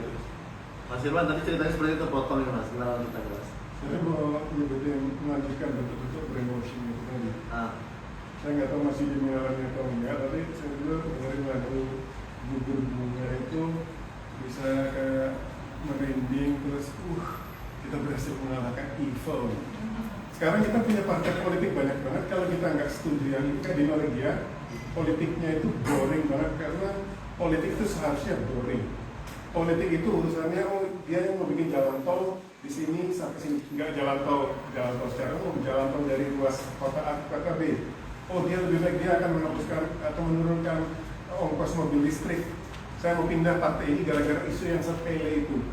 Tetapi kalau kamu ada di dalam negara diktator, kamu bisa dengerin sebuah lagu, terus kamu bilang sebuah partai itu jahat sekali, yang akan membunuh kamu, yang akan begini begitu, dengan melihat itu seperti perbedaan pendapat politik gitu. Dan waktu itu apalagi habis bawa juara cermat 4 gitu kan, itu anak kecil seperti itu kan belum punya filter untuk melihat yang lebih luas politik itu seperti apa. Dan itu ada resepnya di sini, mulailah dari anak-anak. Jadi ada di Tajikistan atau apa yang bukunya jadi bestseller karena semua anak harus baca dan sebagainya. Dan itu terjadi gitu loh. Saya nggak tahu imajinasi anak-anak muda seperti yang sekarang seperti apa, tetapi itu berhasil loh dilakukan oleh sebuah rejim di negara kita gitu. Dan menurut saya kalau memilih untuk membaca buku ini, semoga tertarik juga untuk mengkaji lebih jauh, melihat fakta-fakta di Indonesia itu seperti apa pada zaman itu, supaya nggak terjadi, karena terjadinya seperti itu tadi. Kalau kita udah bangun, kita ada di dalam kediktatoran itu, ya kan? Yang tidak terasa gitu ya. Dan untuk keluar dari situ susah banget, harus ada revolusi, harus ada korban dan sebagainya, ya kan? Mungkin bagi sebagian negara juga merasa itu adalah suatu keribetan juga ya, maksudnya kalau misalnya harus keluar dari rezim itu. Ada yang mau tanya? Atau menanggapi? Baik, kita lanjutkan ya. Ini sampai di bab ke-10 yaitu berhenti pada saat yang tepat, Mas. Tepat nggak menurut Mas Yudi dan Mas Irwan berhentinya rezim pada saat itu? Aku rasa rejim itu berhasil lolos karena dia tidak mendapatkan sanksi apapun. Saya merasa Dia dan keluarganya nggak dimiskinkan, nggak diapakan. Dan orang-orang yang mendampingi ketika tahun 98 saya kuliah, ya, tapi ikut-ikutan demonstrasi di Surabaya aja kan. Ya kita melihat orang-orang yang ada di atas itu yang menasihati ketika turun itu cuman nggak ingin chaos aja. Jadi ya udahlah, kalau komprominya dia nggak apa-apain, tapi negara stabil-stabil aja, mungkin itu worth it daripada terjadi pertumpahan darah karena kekosongan dan sebagainya. Jadi pertanyaan itu dari kepala dari segi diktatornya sendiri itu saat yang membaguskan itu dulu. Saat yang bagus sekali. Atau dia mungkin sehebat itu sehingga dia lengsernya still survive. Benar, setuju. Karena pada masa itu sebenarnya saya merasa para demonstran atau tokoh-tokoh politik yang kemudian menolak diktator itu tidak tidak sekuatnya. Karena ketika Presiden Soeharto yang mundur, seperti semua persoalan sudah selesai. Padahal jelas-jelas kalau Soeharto itu dibawa oleh satu partai yang selama 32 tahun mendampingi itu, dan itu nggak ada hukuman apa-apa terhadap partai itu. Dulu pemimpin partai itu dianggap sangat cerdas karena dia bisa membawa, karena kan tuntutan untuk pembubaran partai itu sangat tinggi ya waktu 98 itu. Tapi Akbar Tanjung itu memang tokoh yang saya pikir lihai berpolitik, sehingga lama-lama dia bisa tetap bertahan walaupun dulu Golkar sempat anjlok. Tapi ternyata sekarang juga kembali berjaya walaupun belum nomor 1 lah. Uniknya Tapi, begitu. tapi makanya itulah, jadi orang-orang yang sebenarnya kemudian ibaratnya mengajukan mendewa-dewakan diktator itu selamat dan banyak selamat. Di Solo beberapa kali terjadi ya, ketika kerusuhan itu saya sudah mahasiswa semester 5 itu semester 6 itu kerusuhan itu sangat besar terjadi, dan ada satu bioskop namanya di Solo Bari yang besar, ada 8 studio, itu terbesar. Sampai sekarang di Solo nggak ada lagi yang 8 studio. Itu dibakar dan ada orang yang ngomong itu punya Harmoko atau isu-isu aja, nggak ada yang benar-benar bisa membuktikan. Dan sampai hampir 20 tahun setelah 98 itu masih mangkrak seperti itu. Jadi ada beberapa rumah yang terbakar di Solo ikut kerusuhan itu sampai berpuluhan tahun. Purwosari itu sampai 10 tahun itu mangkrak seperti itu. Jadi ketakutan kita ketika lewat tuh bayangan tentang perusahaan itu terus. Apalagi kemudian saya juga waktu itu ingat sekali, I'm look like Chinese kan, dan Betul nak?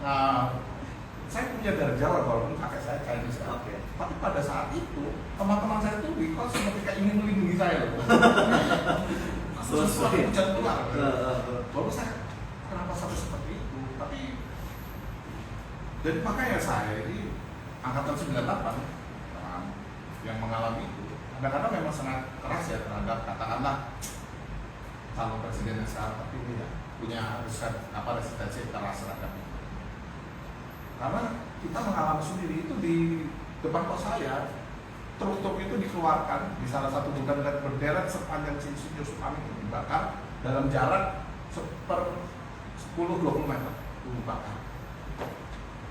Dan dengan korban seperti itu, saya pikir nggak worth it kalau ditakonnya dengan seperti itu aja, dipecat kemudian di persekusi tapi di media kan nggak benar-benar persekusi secara fisik kan di media kan disebut apanya bahkan kan menjulukinya diktator of the year Diktator of the year, wow.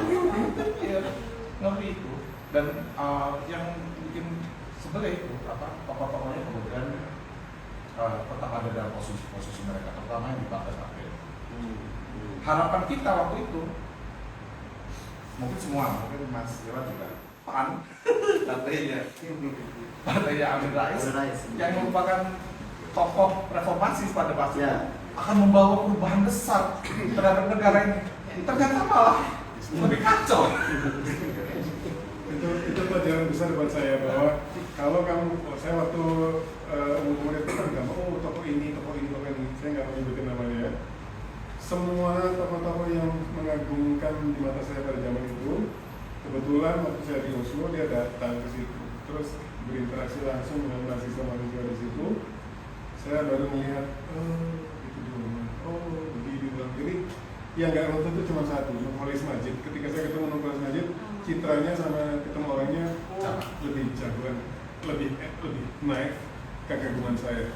Tetapi nama-nama besar yang ya tahu lah ya, itu ternyata ya kalau sekarang dia bisa sosial media, zaman dulu tuh nggak kebayang bahwa nama itu dibentuk oleh orang yang tiap hari kita baca.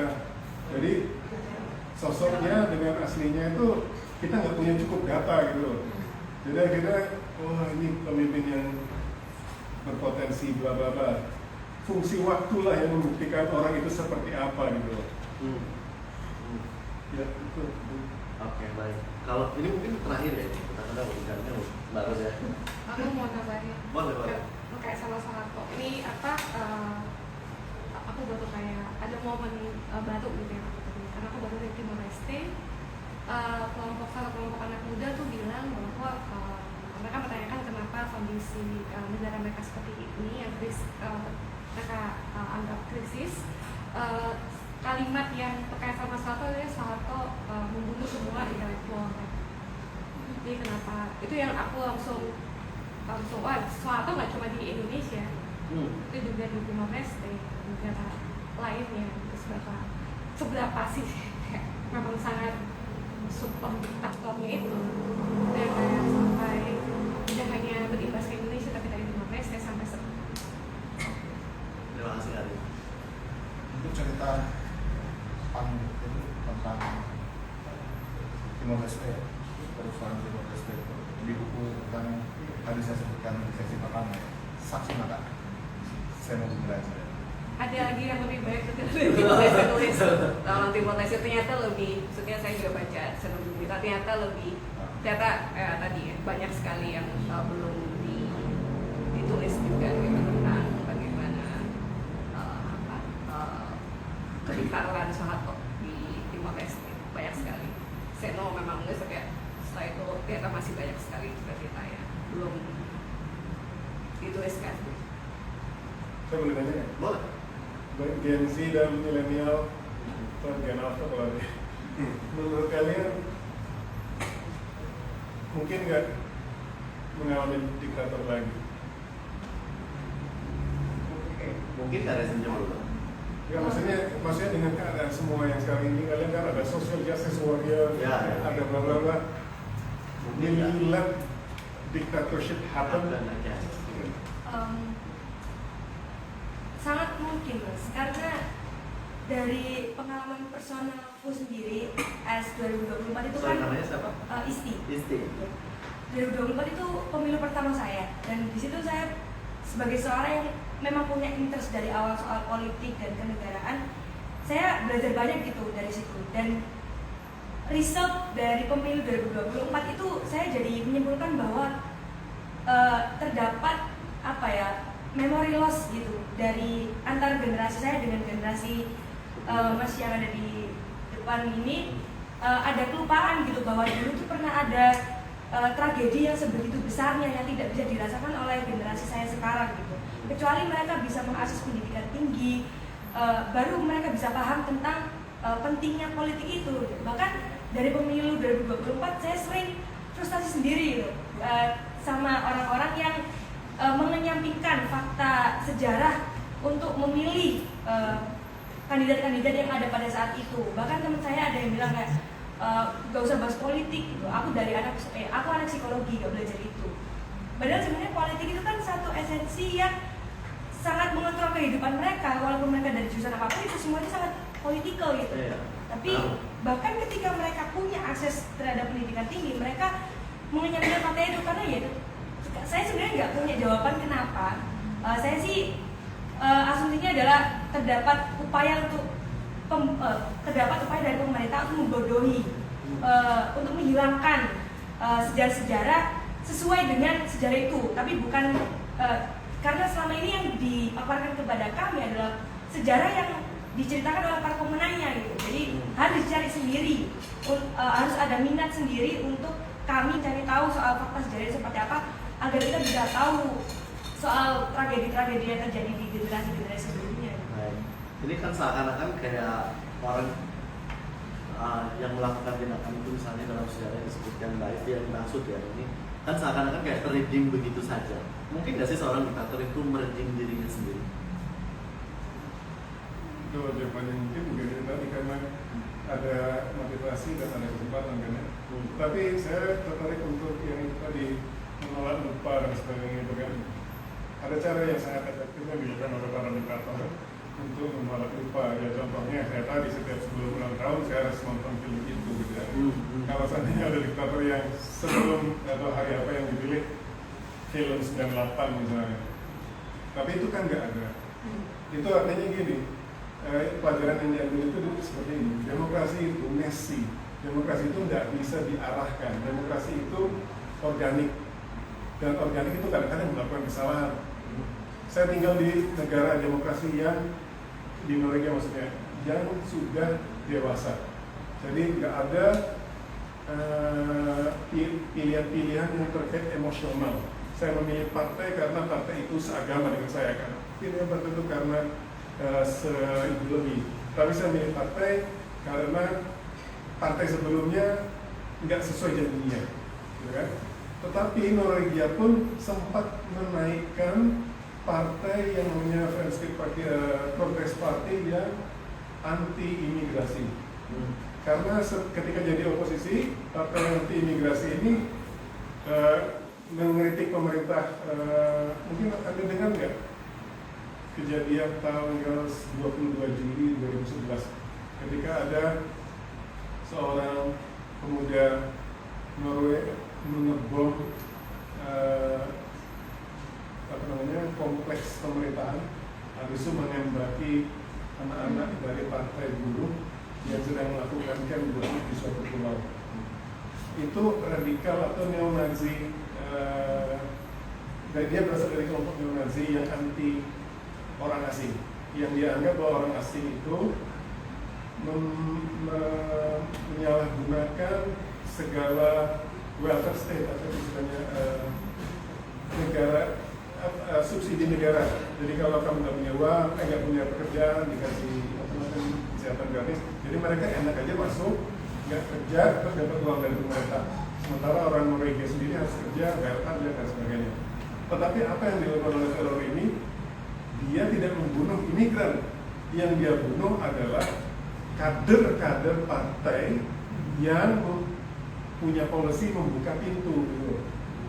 Ya kan? Itu latar belakangnya seperti itu yang ekstremnya. Tetapi ada partai yang melakukan itu, dia selalu bilang, oh kurangi, jangan terima pengungsi, jangan begini, ngomong terus sebagai oposisi, orang-orang jengah gitu ya. Tiba-tiba partai ini dominan membentuk pemerintahan, dan akhirnya terbukti yang ngomongnya keras seperti itu, akhirnya selama 4 tahun pemerintahan gagal. Jadi demokrasi yang sudah stabil itu pun bisa melakukan semacam kesalahan, trial and error, yang menjadi pelajaran. Oh, lihat tuh partai itu, ketika masa pemilu sebelumnya kamu nggak bisa keluar-keluar seperti sebelumnya karena kamu sudah pernah dijadikan partai dominan. Jadi daripada beradu mulut di televisi dan sebagainya, oh kamu salah, kita harusnya mengkhianati, kita harusnya membela orang yang ngomong kita sebagai negara yang kaya, membuka pintu bla bla bla. Enggak, coba kamu yang mengkritik itu, kamu bisa nggak ngatur negara? Apakah kamu itu cuma partai yang one policy? Kamu nggak tahu cara ngatur negara, tapi kamu tahu caranya menutup pintu dan buat orang-orang asing doang, kan? Jadi demokrasi itu takes time and messy and mahal. Makanya negara-negara bisa can afford it karena mereka tuh kaya.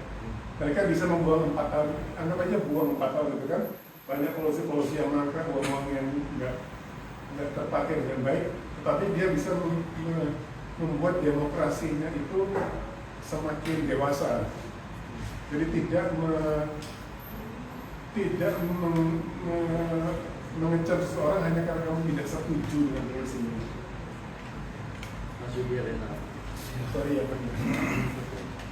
Ketakutan saya terhadap apakah mungkin diktatoran itu hadir, tentu selalu ada ya, walaupun itu nggak mudah. Tapi dengan melihat beberapa pemilu terakhir itu, bagaimana rakyat bisa diarahkan sedemikian rupa, ketika masih ada kemungkinan diktatoran itu datang.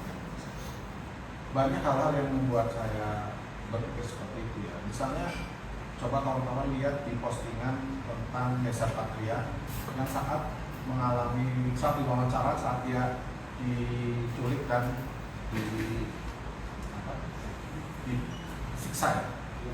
Di situ tetap ada aja ya komen ini bahwa bayangkan satu sampai ini video sudah berbelasan tahun yang lalu dirilis 99 atau 2000, dan ketika pilpres kita terpolarisasi, orang yang membela si A dan si B maunya ngotot-ngototan sebuah hal yang sebenarnya sudah tidak jelas itu pun bisa menjadi apa. Dan ketika itu dikoordinir, itu menurut saya akan sangat mengerikan. Dan ketika ada tokoh dan kelompok dapat mengkoordinasi semua agenda-agenda seperti itu, bukan mustahil kan? Yang ditakutkan itu bisa jadi lagi. Makanya dari seperti ini memang mau tidak mau memang harus terjun, tidak mengikuti katakanlah kurikulumnya ada. Mau nggak mau mengikuti yang lain. 98 tidak diceritakan, belum diceritakan kan dalam buku sejarah. Kita masih cerita perang Diponegoro kan? Iya. Berapa? Maghrib ya? 1825. Kita masih hafal itu, saya masih hafal kan? Udah belajar itu. Tapi kita nggak belajar 98 karena pembuat regulasi pendidikan juga berpikir bahwa ketika itu dibuat, dia akan merugikan pihak-pihak tertentu yang mungkin nggak mau itu dibuat. Karena ketika 98 masuk, kan ada pihak-pihak yang kena. Dan itu makanya saya setuju dengan politik apa itu tetap mempengaruhi siapapun dan kita. Jadi kalau ada orang yang ngomong saya di bidang ini nggak mau ngobrol politik, jadi power kita sebagai rakyat adalah memang harus tegas. Kita harus menemukan sendiri jalan ketika kita nggak menemukan satu hal yang salah atau kita merasa janggal, kita harus mencari jalan seperti itu. Dan sekarang kita sangat beruntung bahwa internet begitu terbuka dan belum ada yang menguasai secara mutlak jaringan kita, dan sehingga kita masih bisa menemukan hal-hal yang mungkin bisa membuka mata kita bahwa ada kejadian ini yang luput dari pengetahuan saya selama. Baik, Mas Irwan, bahwa kita sebagai rakyat kalau misalnya terjadi lagi ketakutan di negara kita, Kalau saya seperti yang Mas Yudi bilang tadi, terus internet dan sebagainya, itu saya pasti merasa bahwa generasi yang sekarang ini bisa punya suara lebih banyak dibandingkan kami dulu. Kalau kami dulu suaranya diwakili oleh misalnya penulis-penulis yang kelihatannya pedas, Gunawan Muhammad, kita merasa terwakili. Atau MH Ainul Majid ketika dia ngomong di koran gitu, asik nih. Atau Iwan Fals, ini lagu-lagunya yang menunjukkan sebagainya. Kita nggak punya suara sendiri. Kalau sekarang kan semua bisa jadi social justice warrior. Memang jauh lebih chaos, tetapi menurut saya untuk ditatar butuh usaha lebih keras menemukan yang seperti ini ketimbang yang dulu. Baik. Sejauh ini yang tertarik jadi baca bukunya jadi berapa orang? Tadi kan 2 orang. Jadi SJW. Coba maju. Coba maju. Masih ada? 1, 2, 3, 4, 5. Boleh nanya? Kan katakanlah, oke, kalau yang 98 zaman Soeharto ya, kediktatoran dan dengan mantan mantunya ini jadi income yang juga sebenarnya mendapat 1/4 Timor Leste ya sebenarnya. Katakanlah kediktatoran akan terjadi lagi ya dengan lanskap yang internet dan lain-lain dan katakanlah akses pengetahuan berbeda, pilihan informasi berbeda, mungkin konstelasi partai politik juga berbeda. Kalau kita mencoba memprediksi nih, Pak, dari pendapatnya kalian, kira-kira kediktatorannya akan seperti apa?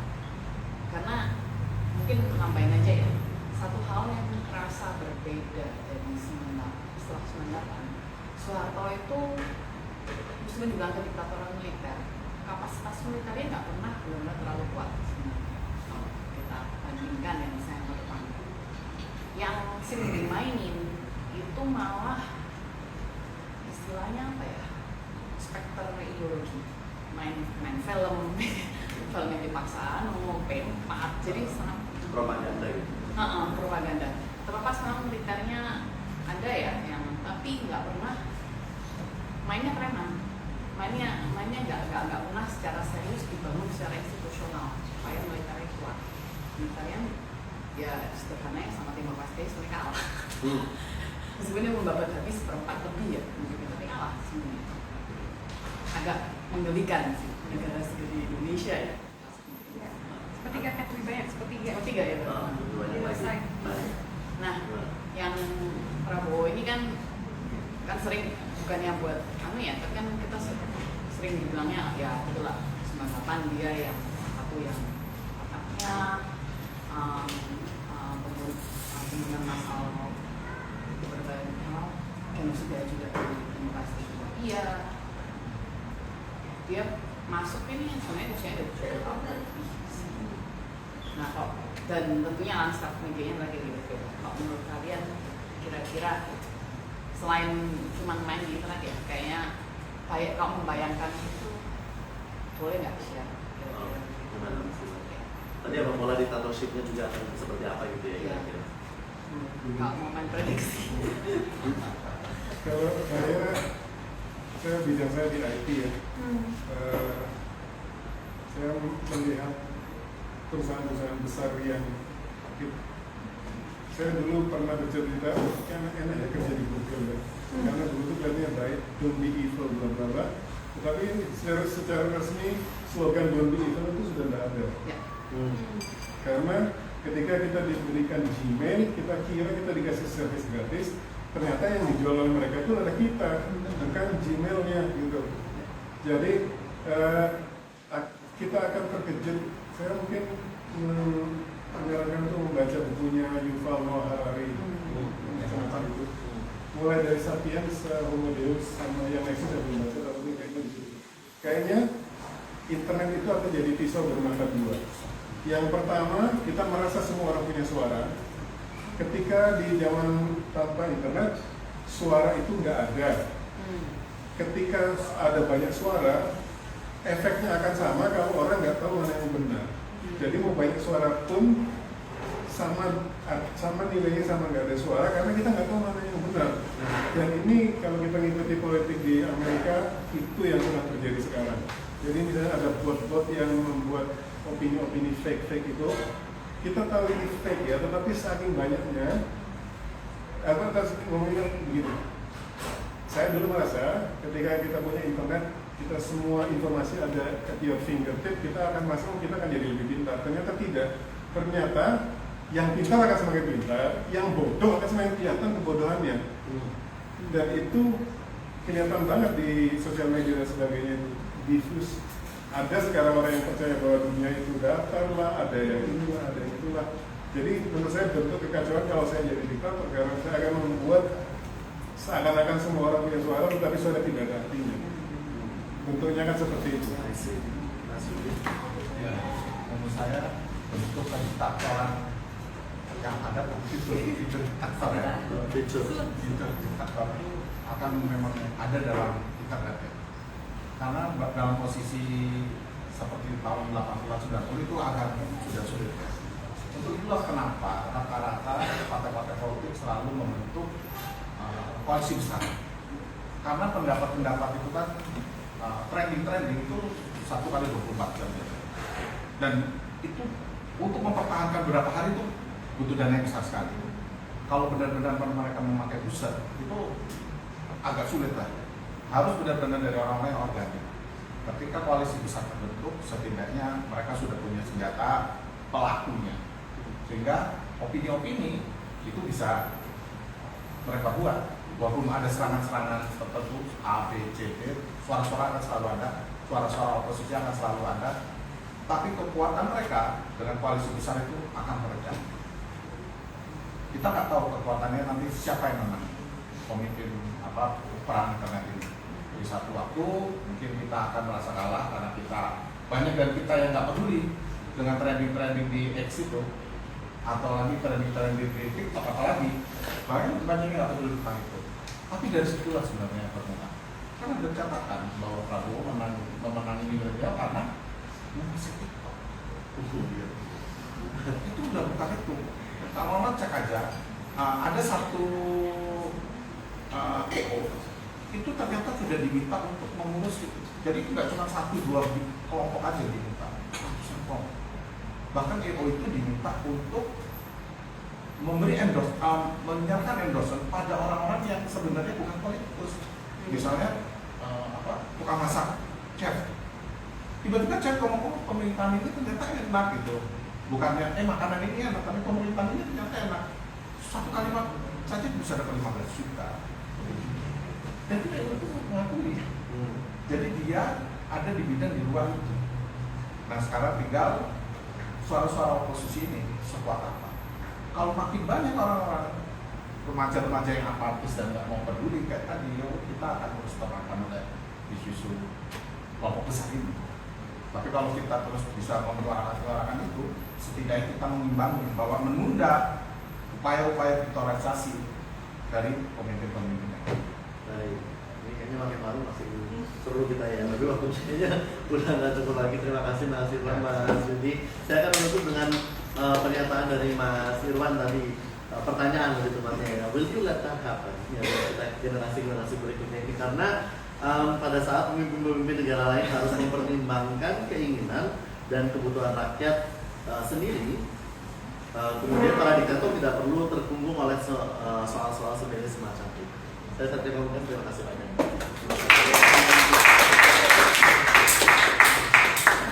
Habis ini kita ada sesi foto sama Sesi dompres dulu itu. Sesi Oh, fotonya ada 3 buku. Mas Irwan boleh pilih, Mas Yudi boleh pilih. Aku pilih Mbak Istri, terus siapa lagi? Nah, dari ini. Berarti satu lagi Mbak Menista ya, aku kasih ya. Sudah punya. Oh ya itu belum. Yang ini belum jadi. Boleh. Belum punya tanda tangannya.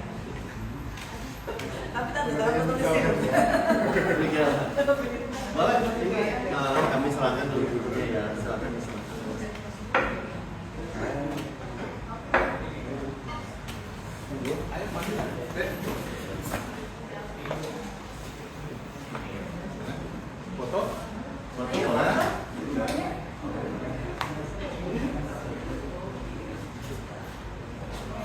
Berarti saja. Satria itu juga nggak Oh itu boleh. Kamu yang megang. Oh iya. Mas berapa?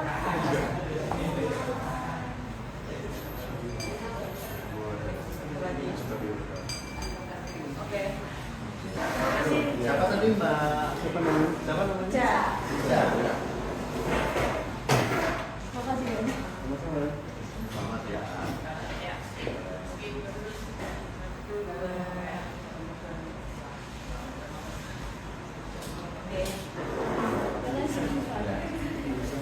Mbak Melisa. Satria dengan Oh aku yang hasil. ya, Silakan menjadi pedang Mbak Melisa. kalau yang di kantor. Itu yang melawan lah. Sure ya. Oke. Sudah. Oke, terima kasih. Rame-rame kita sama-sama.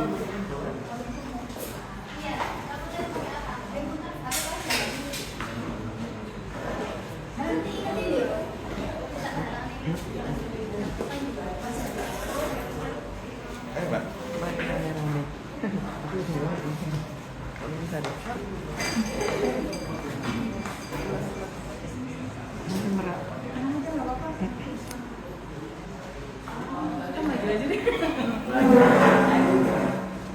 Bisa Pak? Oh gini dia kita kesini aja. Semua sini ya. Boleh. Saya bisa mendekat masa depannya. Satu, dua, tiga. Lagi. Satu, dua, tiga. Lagi. Satu, dua, tiga. Ya. Terima kasih semuanya.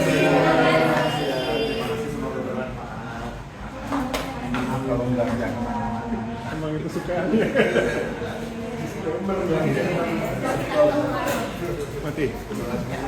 Oh iya. Sampai ketemu lagi ya? Ya, Gimana? aku tak pamit. Oh iya. Terima kasih. Sampai ketemu lagi ya. Dia mau ke Gresik. Oh iya.